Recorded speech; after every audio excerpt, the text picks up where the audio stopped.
placer estar nuevamente en sus hogares con un programa más de esta semana. El país entra en los próximos días a una coyuntura más complicada, podríamos decirlo. Entran a regir nuevos impuestos, tenemos a mucha gente endeudada con tasas de interés con mucha usura y además los indicadores de desempleo que hemos ido conociendo a través de las notas en diferentes medios de comunicación. Pero creemos que es trascendental comenzar a plantear respuestas. ¿Cómo hacemos para que las cosas comiencen a mejorar en este país? Y para hacer este tipo de conversatorio, hemos querido invitar a la señora viceministra de Trabajo y Seguridad Social, la licenciada Natalia Álvarez Rojas, a quien le damos la más cordial bienvenida.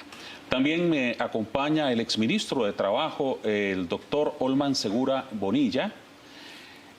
También está con nosotros el doctor Leiner Vargas Alfaro, economista de la Universidad Nacional, y el máster Alonso Elizondo Bolaño, director ejecutivo de la Cámara de Comercio de nuestro país. Con ellos vamos inicialmente a hacer una contextualización, ¿verdad?, para decir, bueno, cuál es realmente la coyuntura en la que estamos en este instante en materia de desempleo, para proponerles en los siguientes segmentos que logremos empezar a proponer fórmulas o formas para resolver algo tan delicado como es en estos momentos esa necesidad que tiene la gente que nos está viendo, que está en la casa, que está angustiado, que ha andado buscando trabajo por un año y no encuentra trabajo.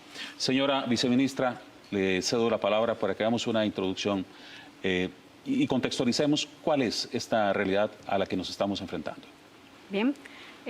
Nos enfrentamos a una realidad dramática, tal como usted lo menciona. Entendemos que si bien podríamos decir que en la comparación interanual se mantiene el desempleo de hace un año, pues lo cierto es que en términos numéricos afecta a cada persona y a cada familia. Y efectivamente tenemos un contexto en el que nos vemos obligados a generar las mejores condiciones para ubicar un puesto de empleo.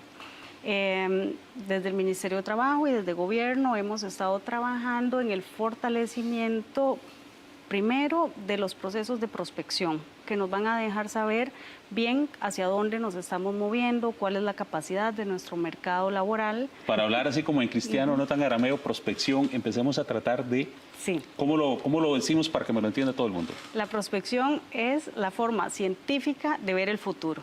En términos laborales significa entender cuáles son los potenciales que tenemos, hacia dónde se está moviendo nuestro parque empresarial y también el de afuera, porque tenemos una economía bastante vinculada con las exportaciones y con las economías afuera, y las tecnologías de la información facilitan también que nuestra mano de obra o nuestros trabajadores y trabajadoras puedan acercarse a otros mercados, incluso estando en Costa Rica. Entonces es muy importante entender hacia dónde nos estamos moviendo y cómo mejor llenar esas capacidades. ¿Y cómo se ve el futuro? El futuro se ve promisorio, el futuro nos requiere muchas capacidades para las que tenemos que adecuarnos. Tiene ventajas y tiene desventajas. Parte de ellas es cómo mejor llevar a nuestros jóvenes, por ejemplo, a lo largo y ancho de todo el país, a tener el acceso a las tecnologías, a tener la formación que les permita adecuarse a ellas y acceder a este tipo de empleos que van a estar tanto en Costa Rica como fuera de Costa Rica. Señor exministro de Trabajo, dice la señora viceministra que lo ven a positivo o ven positivo hacia futuro. ¿Cómo lo ve usted hoy? ¿Lo ve tan positivo? Bueno, en general yo tengo una posición optimista, pero a juzgar por la realidad hay que hacer muchos cambios y mucha acción y hacerla pronto para realmente tener un futuro promisorio, un futuro mejor. Tener en este momento las cifras de desempleo más altas de la historia de Costa Rica, 335,000 trabajadores que de acuerdo al INEC es la cifra que tendríamos en este momento, es histórico y es, como ella lo dice, es un reto gigantesco poder conseguir Perdón, esos son más o menos 10 veces el Estadio Nacional lleno. de ese total hay alrededor de 60.000 personas que ya se les llama desalentados, que ya no quieren buscar trabajo, y hay 276.000 que están buscando empleo. Y ahí hay una composición muy variada. Hay personas con buenas capacidades técnicas y profesionales, egresados de las universidades que no tienen empleo, como también hay gente que no tiene prácticamente formación y que le va a costar muchísimo conseguir trabajo. Y lo más preocupante, respondiéndole en corto sobre el futuro, estamos en este momento, no Costa Rica, la humanidad entera, enfrentándonos a una transformación en el mercado de trabajo gigantesca. La cuarta revolución industrial nos está haciendo cambiar. Los robots están sustituyendo desde hace años una serie de trabajos que son muy mecánicos. Y bueno, la 5G y las guerras generales internacionales alrededor de las tecnologías nos introducen a que el Ministerio de Trabajo, que el gobierno y que nosotros en general, la academia y el sector privado, tenemos que darnos la mano, tenemos que generar un nuevo arreglo social, porque de otra manera vamos al desastre. Y sinceramente esto es nada más como la primera pincelada, mostrándonos que tenemos que hacer un alto en el camino y cambiar de dirección. Dice que hay que hacer un acuerdo social nuevo, don Leiner Vargas. Bueno, yo creo que hay que partir de que el desempleo afecta particularmente a los excluidos de manera muy dramática. Afecta a las mujeres, afecta a los jóvenes y afecta a las personas que, digamos, en la segunda parte de su vida, por alguna razón pierden su trabajo. Apenas estamos viendo los primeros efectos de la revolución 4G en unos cuantos puestos de trabajo. En la siguiente década, esto se va a multiplicar por cerca de 1/3, según las perspectivas que, como nos decía la señora viceministra, se tienen en el planeta. Se va a sustituir a cerca de 1/3 de la población por máquinas inteligentes. Llámense robot, llámense respuestas automáticas, ¿verdad? Para darles un ejemplo, hemos tenido una discusión en los últimos años alrededor de las plataformas para manejar el transporte público. Cuando vengan los vehículos inteligentes, drones, van a desaparecer los choferes. Y entonces ahí vamos a tener un problema mucho más amplio, porque la discusión ya no es si una plataforma u otra, sino si un chofer o un robot en el auto. El fenómeno de la 4G va a cambiar el mercado laboral, que ya de por sí hoy es crítico. Nos decía don Olman que estamos en un 13% cuando sumamos desalentados en el mercado, pero si sumamos y consideramos que de cada 10 empleos nuevos que se generan, la calidad del empleo lleva a que cerca de 8 sean informales y 2 sean formales, significa que nuestro mercado de trabajo ha colapsado y que tenemos que hacer un esfuerzo país gigantesco para reinventar el proceso de entrenamiento de los trabajadores y sobre todo fortalecer la producción y la industria, porque si no, definitivamente vamos hacia un futuro bastante más gris del que tenemos hoy. De manera directa plantea su participación, don Leiner, don Alonso. Básicamente dice, bueno, tenemos que incentivar y que se mueva el sector privado, pero todo va a cambiar, ¿verdad? Y esto recuerdo, ahora tal vez me ayudan, recuerdo haber leído hace mucho tiempo que se hablaba como en el 2013 de que cerca del 43% de los oficios que hoy existen iban a desaparecer, ¿verdad? Si mal no me acuerdo, ¿verdad? Pero creo que para países como América Latina iba a ser como el 69%, un dato grande. Don Alonso. Gracias, un gusto estar con todos ustedes. Sí, efectivamente, yo creo que el análisis del mercado de trabajo y lo que sucede hoy con los desempleados y con los desalentados, que nos comentaba don Olman, no puede verse aislado de la realidad económica que vive el país. O sea, no podemos abstraer el mercado, no podemos sacarlo y verlo por aparte, sino que tenemos que verlo en un conjunto de lo que está pasando en la economía costarricense. Caso del sector comercial, que es el sector que conozco con mayor detalle, lleva 26 meses consecutivos de desaceleración económica.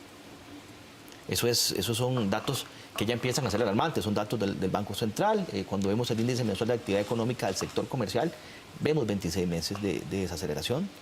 Vemos, entre otras cosas, y lo decía usted al inicio, un alto nivel de endeudamiento de los hogares, ¿verdad? Entonces, Si pensamos en un indicador de ingreso disponible, que es el ingreso que tienen las familias después de pagar impuestos, y yo le agregaría algo más, después de pagar impuestos y después de pagar deudas, ¿verdad? Entonces, ese ingreso que queda, ese dinero que le queda a las familias para disponerlo en consumo, para ir al supermercado, para salir el fin de semana, para ponerle gasolina al vehículo, para tomar el autobús, etcétera, cada vez es menos dinero disponible en las familias. Ese es el síntoma que los economistas llamarán, ese es un problema de demanda que tiene Costa Rica.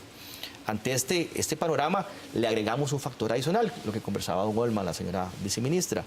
Efectivamente tenemos un grupo de desempleados, alrededor de 276.000 personas desempleadas, más los desalentados, 300.000 personas sin trabajo. Es decir, el problema de ingreso es grande en el país.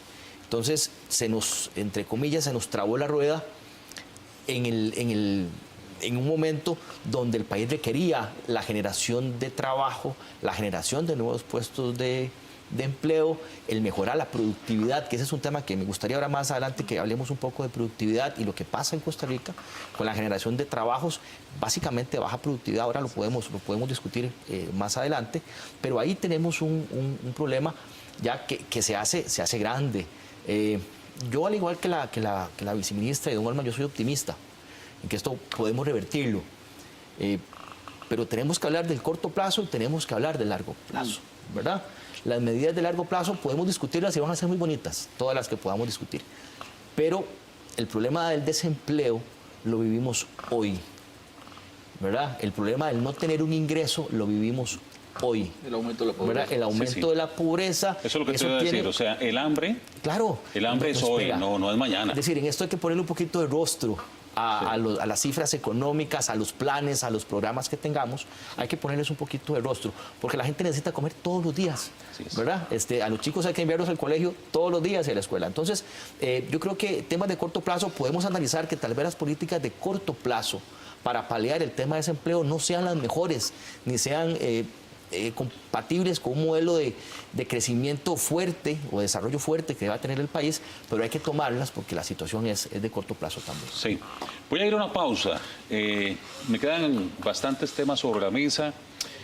Como a don Olman le gustó el ejemplo, ahora hacía un cálculo de si ponemos a un desempleado de aquí a la frontera, ocupando 1 metro de distancia cada uno, de aquí a la frontera con Nicaragua, todavía nos quedan por recorrer 16 kilómetros más para allá.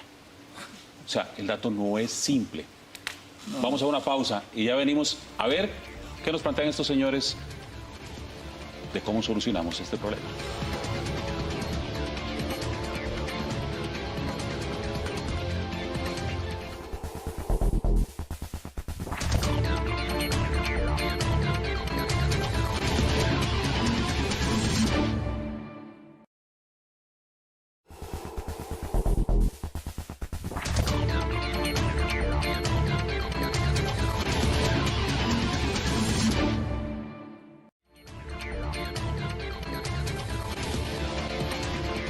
Estamos hablando de un tema tan álgido como el desempleo en este país. Lo contextualizábamos diciendo que, número más, número menos, tenemos cerca de 10 estadios nacionales absolutamente llenos de gente sin empleo y buscando qué hacer. Me decían que el impacto en el tema de las mujeres era fuerte, en el tema de los jóvenes, y que las posibilidades de aquellas personas que transitan por 40, 45 años también eran una nebulosa. Y me hablaban también del cambio tecnológico y cómo el cambio tecnológico y la robotización también van a hacer cambios dramáticos en la forma en la que se trabaja en este mundo, porque prácticamente ni siquiera es solo en este país. Decía don Leiner, yo no soy el más optimista de todos, don Leiner. ¿Por qué no es el más optimista en esta coyuntura? Porque de alguna manera, si uno mira el corto plazo, para parafrasear un poco el comentario anterior, la situación macroeconómica sigue priorizando, y el gobierno de la República sigue priorizando la inflación y sigue apretando la faja monetaria, dejando de lado el tema del empleo. Y un desequilibrio macroeconómico para los economistas de largo plazo es el empleo, porque genera problemas de exclusión social y asociado con ello pobreza y deterioro en la desigualdad, que puede ser una bomba de tiempo para la macroeconomía. Entonces, cuando se prioriza en el corto plazo el indicador de inflación, podemos tener un 2%, hasta hemos llegado a tener deflación en un entorno en donde tenemos una dinámica de empleo que se nos va a ir acumulando. Y es que cada vez que una familia pierde el empleo, hay un deterioro en el ecosistema familiar, hay un deterioro en la psicología de la persona, o sea, un desempleado es una persona excluida del sistema social, y si damos más de 6 meses, prácticamente agota con todas las posibilidades que tiene dentro del contexto de corto plazo, que son los pequeños fondos que se generaron alrededor de la reforma anterior que se hizo al sistema de seguridad social y algún margen que tiene de ahorros que puede haber tenido del pasado. Es decir, que estamos ante una crisis humanitaria real y en las regiones rurales eso es todavía más dramático. Eso no lo podemos permitir en un país que tiene la capacidad de hacer muchísimas cosas a corto plazo, pero tiene, por supuesto, que olvidarse de la política ortodoxa del Banco Central, de la política monetaria restrictiva que hemos tenido en los últimos años en el Banco Central. Bueno, yo iba a decir que aquí hay medidas, hablando de salidas, justamente en la dirección que dice don Leiner. Hay medidas que tiene que tomar el Ministerio de Trabajo, medidas que tiene que tomar el Banco Central, medidas que tiene que tomar otros ministerios, el CINDE, etcétera. Yo traigo varios ejemplos de algunas de esas cosas. Adelante, señor presidente.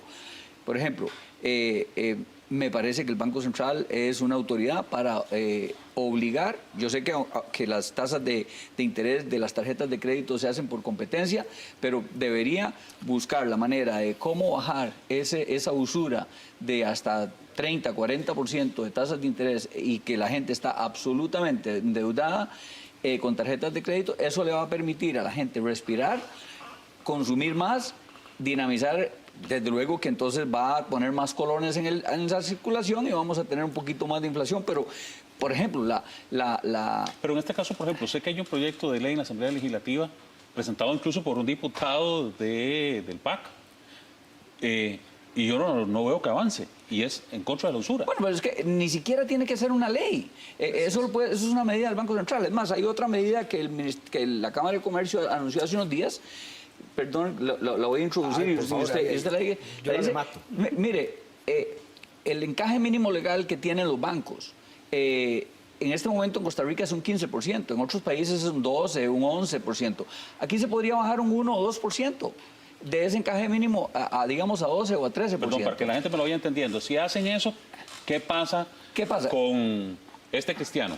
Bueno, resulta que el encaje mínimo es el dinero que se guardan los bancos como reserva para responder por todos los depósitos que hacemos todas las personas y todas las empresas. Un 1% significa un montón de miles de millones de colones ingresando a la circulación, permitiendo que haya, por ejemplo, préstamos para viviendas de clase media, de clase baja, que dinamiza el trabajo, genera empleo, genera construcción y consumo y comercio, y entonces pone a aceitar el dinamismo económico y hay un poco más de crecimiento. El problema en este momento es el crecimiento económico y la falta de oportunidades de empleo. Pero si el sector privado es el que tiene que producir el trabajo. Si el sector privado no le damos la oportunidad y no le damos el dinero, no le damos los recursos, simplemente no lo va a poder hacer. La reducción del encaje mínimo legal, de esos depósitos de cuenta corriente, por decirlo de alguna forma, que tienen los costarricenses, que la banca comercial tiene que depositar a ingreso cero o a costo cero en el Banco Central, ¿verdad? Eso es, podemos entenderlo como un impuesto, ¿verdad? Es como un impuesto que se le pone a la banca comercial a la creación del dinero, o sea, la generación de nuevos créditos.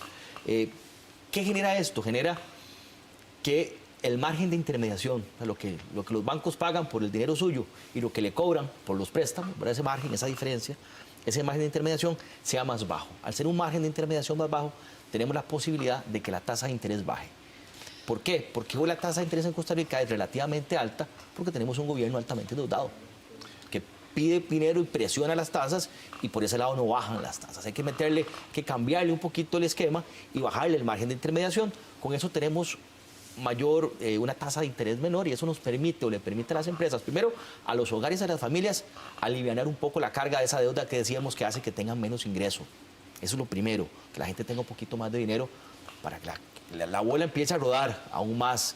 La gente vaya más al cine, que la gente salga a comer un poco más, que la gente vaya al supermercado, que la gente pueda ahorrar, etcétera, ¿verdad? Eso es parte de esa dinámica, y por otro lado le puede permitir a la empresa realizar proyectos de inversión que posiblemente las tasas actuales no son proyectos buenos o son proyectos rentables. Eso nos inyecta dinero. Si la empresa logra generar nuevos proyectos de inversión, nuevas ideas, hay nuevos locales comerciales abiertos, hay nueva dinámica, ¿yo qué necesito para operar nuevas inversiones? Necesito personas, necesito trabajo, generar trabajo. Ahora podemos ver las características del trabajo que estamos requiriendo, ¿verdad? Que ahí es donde también tenemos un descalce entre el trabajo que las empresas están demandando y qué es lo que la gente en la calle, por decirlo de alguna forma, está ofreciendo o tiene como características o tiene como aptitudes. Para ir avanzando en los temas, señora viceministra, ¿qué se necesita para que eso se logre? ¿Por dónde empujamos? Muy bien.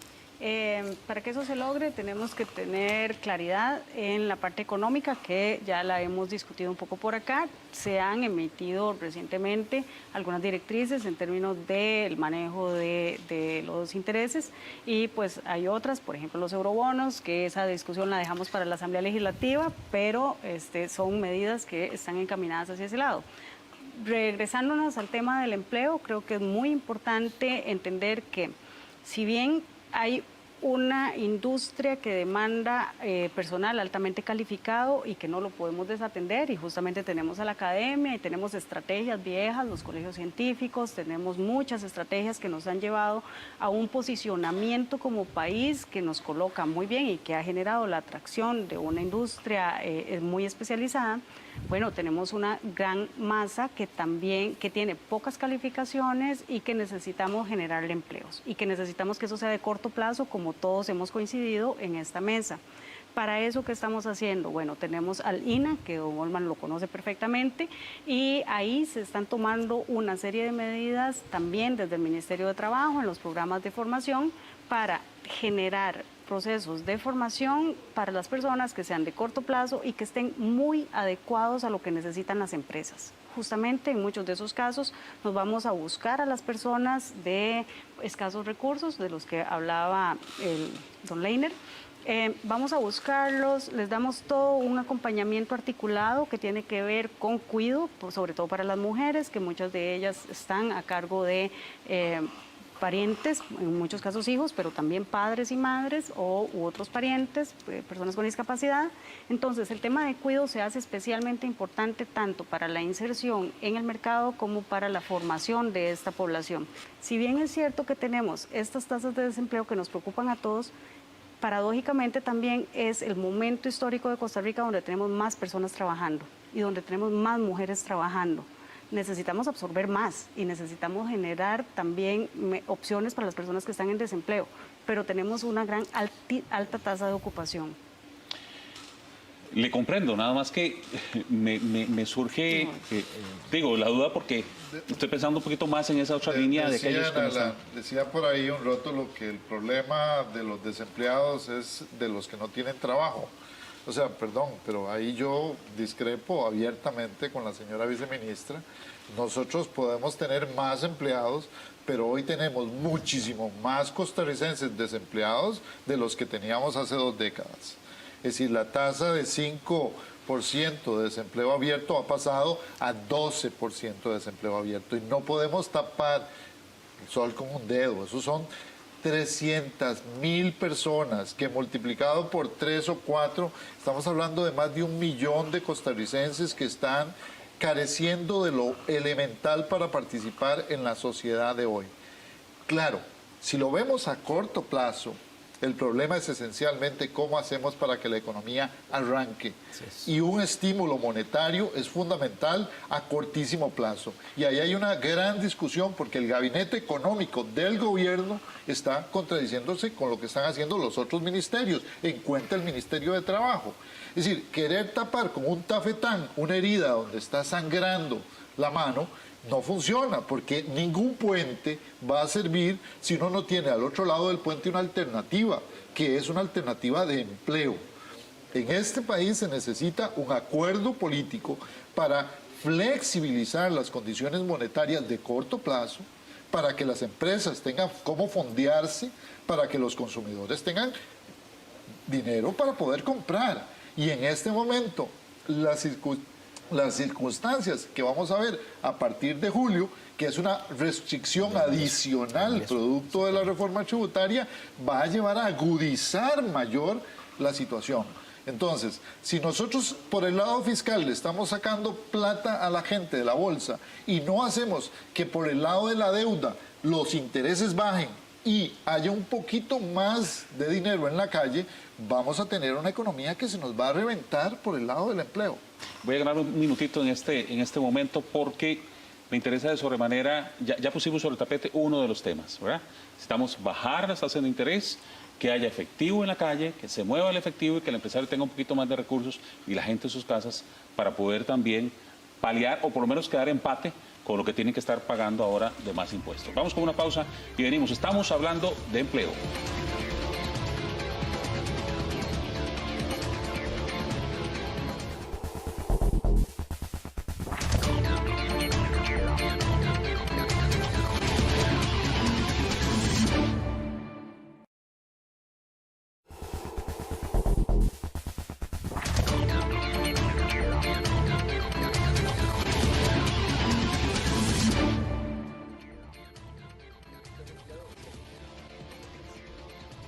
Como se dieron cuenta, aquí, mientras estábamos en la pausa, la discusión siguió. Y eso se trata, ¿verdad? Me decían también ustedes, ya planteamos una primera opción. Pensemos en función de otras opciones. Hay muchísimas más mujeres empujando también y tratando de salir a buscar empleo producto de la misma presión económica que se tiene, ¿verdad? Y hay otro tema que se planteó, que creo que en algún momento lo vamos a tocar, y es el tema de la educación. Vean, hace muchos años, según nuestros programas, yo dije que uno de los problemas más grandes que íbamos a tener era enfrentar educadores analógicos contra estudiantes digitales, ¿verdad? Y también, como profesor universitario, uno ve, ¿verdad?, que el sistema educativo no sucede como sucede, ya no solo en Finlandia, en España, en Soria, en otros lugares, en donde los muchachos se les están dando esas fortalezas para poder enfrentar a la vida, porque no sabemos, a la fecha, si tuviéramos que sugerirle a una persona qué estudiar, no sabemos qué decirle qué estudiar, porque no sabemos cómo va a andar el mundo. Entonces, me pregunto, ¿qué otras herramientas de corto plazo podríamos plantear acá para poder resolver, por ejemplo, las zonas rurales? Bueno, yo mencionaría la estrategia de transformación digital que se lanzó el año pasado y que justamente busca fortalecer los centros inteligentes en las comunidades, pensando en las zonas rurales. Ahí, básicamente, la propuesta, y ya se está avanzando en esa línea en varios puntos específicos, particularmente en Punta Arenas y en algunos otros acá de la GAM, es hacer centros inteligentes donde vamos a tener una serie de elementos, incluyendo estaciones de trabajo, incluyendo impresoras 3D, de forma que podamos acercar ese nuevo mundo, esa gran tecnología, poderla acercar a toda la población. Eso implica, bueno, tanto a los estudiantes digitales como a sus madres o padres que están por ahí y que son también análogos. La idea es poder generar mecanismos para que, por ejemplo, las pymes puedan tener ahí facilidades para sus manejos de factura electrónica, para otro tipo de manejos, tener centros que se han acercado a la población. Además de eso, el tema de poder tener plataformas de formación electrónicas, eso nos lleva a democratizar más el acceso de las personas, sobre todo a las competencias, que es parte de las exigencias que nos solicita los nuevos mercados. Entonces, cómo certificarse en un tema específico que se requiere para una industria específica. Vamos a ver, tal vez complementario a lo que dice la señora viceministra Natalia. En este momento, el Ministerio de Trabajo traslada más o menos 17 mil millones de pesos por año en el programa PRONAE, que es el Programa Nacional de Empleo, así se llama. La mayor parte de eso, como 13 mil millones de pesos, vienen de FODESAF. El resto es presupuesto del Ministerio. Y eso se traslada a las comunidades y a la gente que difícilmente puede conseguir trabajo y están en las zonas muy rurales y entonces se ponen a hacer una acera o se ponen a hacer alguna alcantarilla o alguna cosa así por 3 meses máximo o 6 meses máximo. 3 meses y extendido hasta 6 meses. Yo propondría rehacer ese programa, ojalá poderle poner otros 13.000 millones de pesos más, pero si no, con esos mismos arrancarlos, y en lugar de darle el pescado a la gente, enseñarle a pescar. De la siguiente manera, los médicos y el sector de la medicina, todos los estudiantes de medicina, cuando se gradúan, tienen que hacer servicio social. Bueno, que extendamos abierto y voluntario el servicio social para todas las carreras, y hagamos grupos de 3 jóvenes que salen graduados de la universidad, tal vez uno de economía, uno de educación y uno de informática, y entonces los mandamos, ok, usted vaya a Upala, usted vaya a la zona sur, usted, en grupos de 3, a ayudar a esas pymes y pagándole de esos fondos que tenemos para empleo, y se les genera empleo. Nadie los emplea a los pobres muchachos porque no tienen experiencia cuando salen de la universidad, no consiguen trabajo. Y además, en este país que está cimentado en una base de apoyo y de solidaridad social y democracia, y que solo los médicos o los dentistas, en la parte de odontología y medicina, sea la que haga ese servicio social, me parece que es una gran oportunidad para generar apoyo a esas pymes. Hablábamos de la propuesta de Walmart, me parece una propuesta acertada en el tema de apoyo a la pequeña y mediana empresa. Sin embargo, ¿cómo es ese mercado de trabajo del que hablamos? Yo diría que tenemos un mercado de trabajo, si el término me lo permite, dual o con 2 caras, ¿verdad? Bicéfalo. Sí, es un mercado segmentado. Es decir, por un lado tenemos un porcentaje relativamente bien capacitado, bien formado, que habla un segundo idioma, que tiene ingresos. Ese segmento debe tener ingresos 200% por arriba de la gente que tiene un trabajo no calificado. Tenemos una población pequeña, pero bien formada. Pequeña porque se formó pensando precisamente en lo que sí fuimos muy exitosos como país, en atraer inversiones, en atraer empresas de alta tecnología, etc. Ahora fuimos muy exitosos como país, pero fuimos muy lentos a la hora de formar a la gente que necesitaban ese tipo de empresas. Entonces tenemos 2/3 partes de ese mercado laboral, y es donde se genera el fenómeno de desempleo, 2/3 partes de ese mercado laboral que llegan, si acaso, a cumplir la secundaria. Si acaso, porque es el primer nivel, yo le llamaría primaria completa, esa debe ser la mitad de la gente del mercado laboral. Tenemos 1/3 que no terminó el colegio, pero tiene 3 años adicionales, digamos 9º año, que es no sé, será el 3er ciclo, Sí. 9º año, y tenemos en un 4º nivel de gente que terminó la universidad, tiene estudios universitarios, algún posgrado, etcétera. Eso será el 10% de la gente. Ese es el mercado costarricense. Ahora, ¿a quién le está pegando ese desempleo? Precisamente a ese 50% o a esa mitad, más 1/3 que no tiene el colegio terminado, el desempleo es a la gente que la está afectando. ¿Por qué? ¿Y dónde lo puedes ver? Que hay sectores dinámicos de la economía que más bien no encuentran trabajadores. Sector tecnologías, ¿verdad? Ingenieros en sistemas, etc. Hay un anuncio de empleo y lo que pasa es que se mueven de una compañía a otra, generando más bien un levantamiento, una gran rotación, que lo que está haciendo es inflando los salarios en esos sectores, y ahí no está entrando nuevos oferentes, no están entrando nuevas personas a ese tipo de negocio. Entonces Bueno, tenemos... esos apuntes son importantes para la gente que quiere estudiar. Claro. Por ejemplo, entonces ahí lo que hace es inflar el salario porque no está entrando nueva gente con esas calificaciones. Sumado a esto, las empresas que empiezan a ser más dinámicas, ese es el tipo de trabajador que requieren. No tenemos lo que hablábamos, la reeducación de las personas. Ese es un factor importante. Hay que reeducar a la gente, pero usted no reeduca a la gente en 3 semanas, en 2 meses. El tema es que los desempleados son personas con calificaciones relativamente bajas, que fueron excluidas del sistema educativo y que tienen muy pocas competencias para montarse en el mundo de la 4G, ni qué decir en el mundo de la 5G que viene. Entonces, aquí hay un problema de stock. ¿Ya? ¿Qué hacemos con esa cantidad de personas que están desempleadas? Y ahí es donde las soluciones aparecen interesantes. Ahora tenemos un problema de envejecimiento de la población y un gran problema con el cuidado de esas personas. Una de las tareas más importantes que puede hacer el INAH y que puedan hacer las instituciones que están a cargo de la seguridad social es abaratar los temas de cuidado de pacientes en la seguridad social y además a muchos costarricenses que están en ese mundo tecnológico les va a hacer mucha falta el cuidado de sus parientes, de sus personas, porque vamos a vivir más. Qué buena noticia, pero vamos a necesitar más gente cuidándonos en nuestra vejez.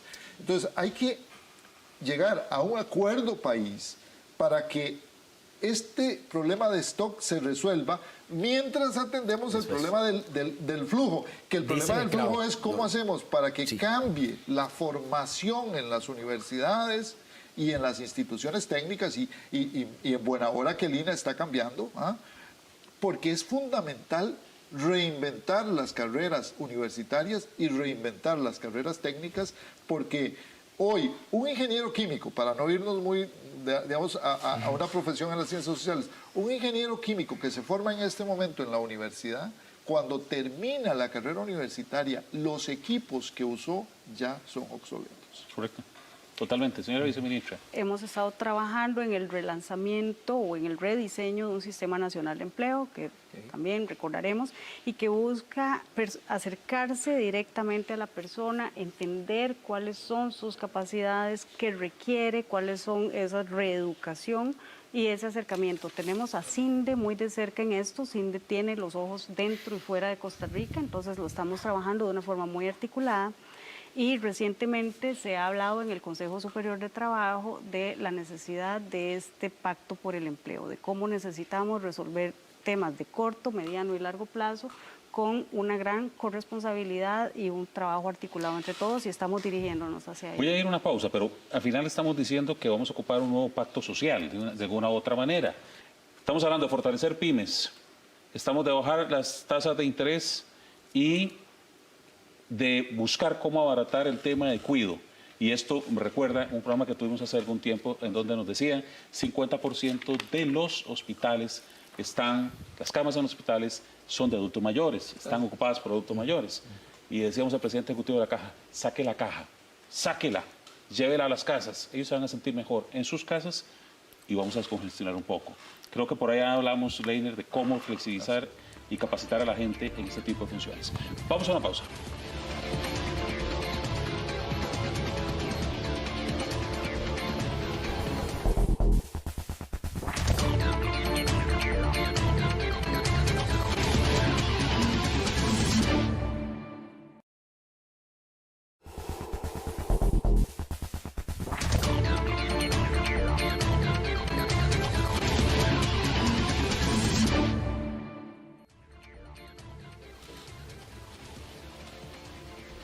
Me decía don Olman Segura, se me olvidó en el cierre del segmento anterior, que también estaba la propuesta de la dinámica de empleos en un entorno donde un grupo de especialistas interviene las pymes para que las cosas comiencen a fluir mejor. O sea, tenemos 4 propuestas sobre el tapete. Yo decía ahora el tema de los adultos mayores en la Caja Costarricense de Seguro Social antes de ir de corte, y me dijo don Olman, espérate que yo quiero hablar algo de esto. Sí, bueno, sobre todo de la caja. Vamos a ver, tenemos alrededor de 1 millón de personas informales, ¿verdad? ¿Y por qué son informales? Bueno, es que se les cuesta muchísimo y les cuesta carísimo y tienen un desincentivo enorme de formalizarse, ¿verdad? Por un lado, pagar patentes, pagar impuestos, hacer tramitología, papeles, etcétera. Pero además también existe el otro tema que está vinculado con el tema de la caja. Si una señora que hace almuerzos y vende almuerzos o empanadas en una ventana o lo que sea, tiene 1 o 2 personas trabajando con ella y solo trabajan medio tiempo o 3 días por semana o lo que sea, no las puede asegurar por lo que les paga. Tiene que asegurarlas por un monto mínimo dependiendo del salario de la profesión que está teniendo. Entonces, la caja debería flexibilizarse y aceptar que se pague lo que se reporte en la planilla, lo que se está pagando. Y entonces, estoy poniendo el ejemplo extremo de una persona, digamos, que vende almuerzos, pero también hay mucho empleo informal en muchas otras áreas mucho más sofisticadas. Me gusta que aquí no solamente se ha hablado de las formas tradicionales de buscar construir empleo o generar empleo.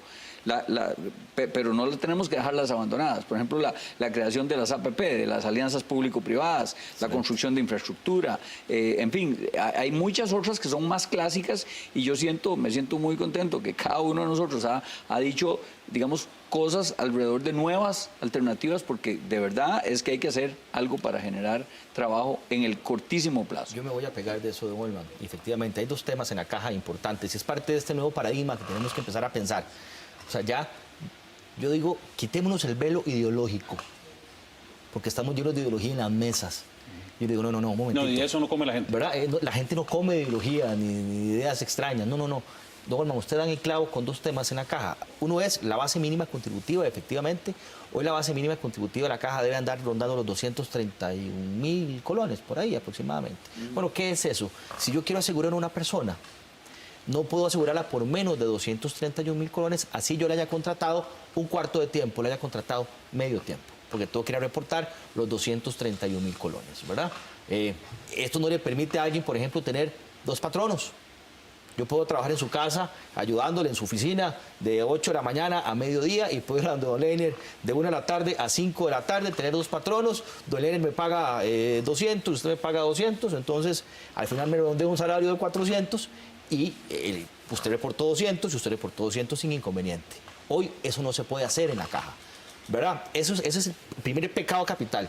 ¿Por qué? Porque vea la mentalidad de atrás, lo que usted decía. Dicen, eso es un portillo abierto para que alguien evada cargas sociales, porque entonces le van a reportar al pobre muchacho que trabajó 8 horas de sol a sol, le van a reportar 200.000 colones, cuando en realidad lo que ganó son 300 y están evadiendo cargas. No es así. Ya en el mundo ya no hay tontos.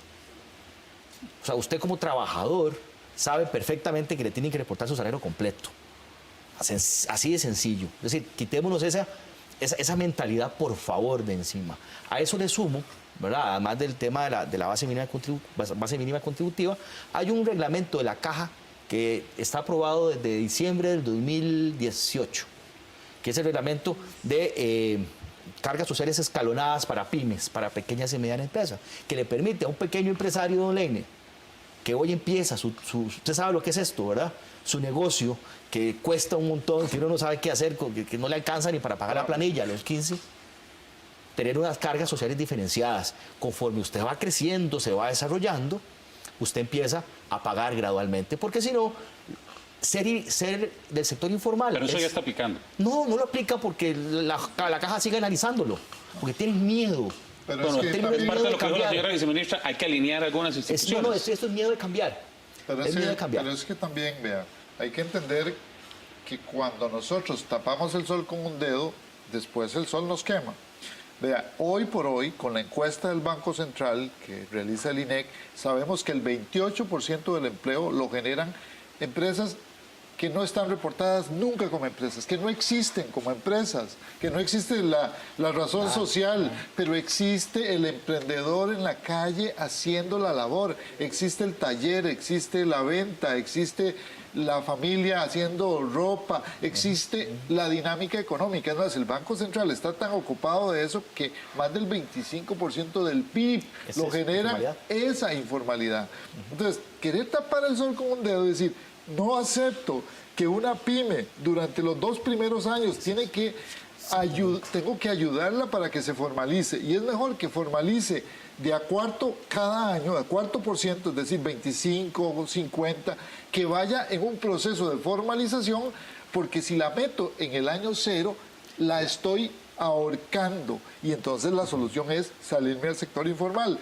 Y vean, ahora, el tema del fomento a la pyme es porque la pyme es la que genera empleo.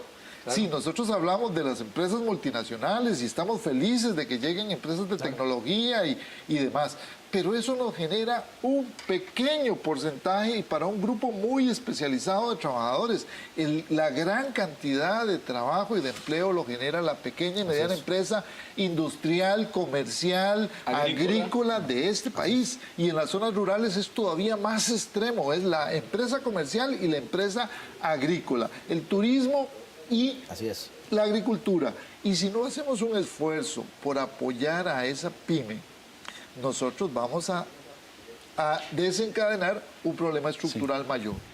¿Es posible que ustedes se sienten con una idea como esta? Que concretamente, ¿con qué idea nos podemos sentar para decir vamos a impulsar la economía, perdón, el empleo y obviamente la economía para que esto funcione?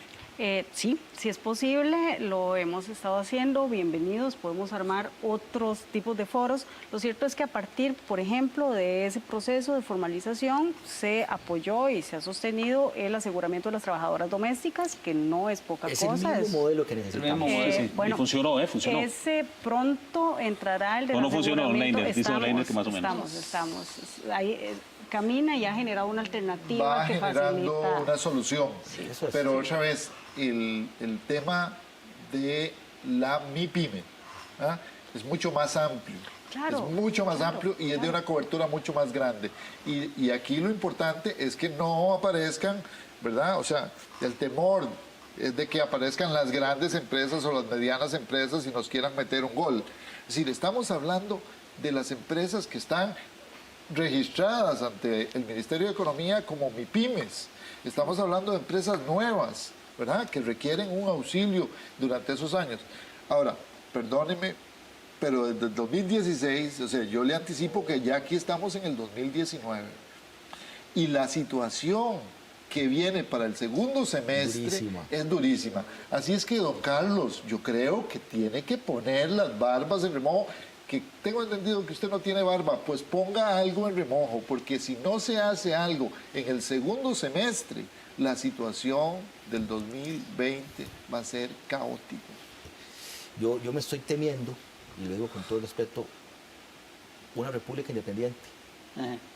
El mal concepto que tenemos de autonomía.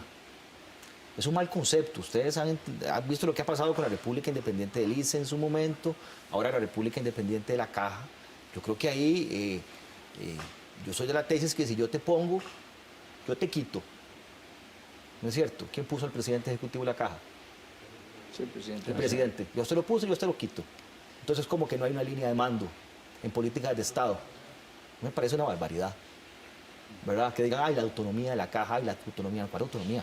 La autonomía es administrativa, la autonomía es para no meterse en temas técnicos, pero una política de Estado que beneficie al país, por Dios, ¿verdad?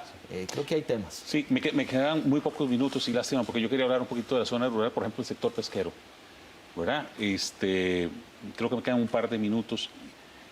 ¿Qué hacemos con sectores como estos, por ejemplo, con el sector pesquero? ¿Qué podemos lograr?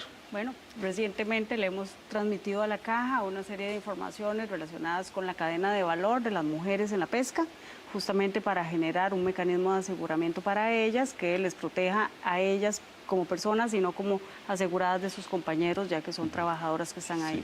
Pero y en esa misma línea, Ajá. tanto las mujeres como los hombres pescadores que tienen barcos palangreros principalmente en el Pacífico, deberíamos aprovechar para apoyarles desde la academia y desde el gobierno para que puedan penetrar más en pesca más especializada, por ejemplo, como la pesca de atún. En este momento hay una transformación de la ley de pesca de atún, que en este momento los barcos internacionales están pescando hasta 1.000 toneladas por cada vez que ingresan. Y pagan solamente $19 por la licencia de pesca, por tonelada. Entonces, prácticamente estamos regalando el atún. ¿$19 por tonelada? Sí, señor, $19 por tonelada y un barco puede coger 1.000 toneladas en un solo tiro. Entonces, claro, son $19.000 que entran al Incopesca o al Ministerio de Agricultura en la parte de pesca, pero lo que yo me refiero es, en vez de regalar eso, bueno, podemos vender las licencias más caras y más bien poner generar un trabajo y una capacitación para que los palangreros que en este momento apenas están pescando en la costa puedan ser capacitados y entrenados y ayudados para que pesquen atún también. Entonces, además solo tenemos una industria de atún aquí, por ejemplo, ¿verdad? Podríamos generar más, en el pasado hubo más.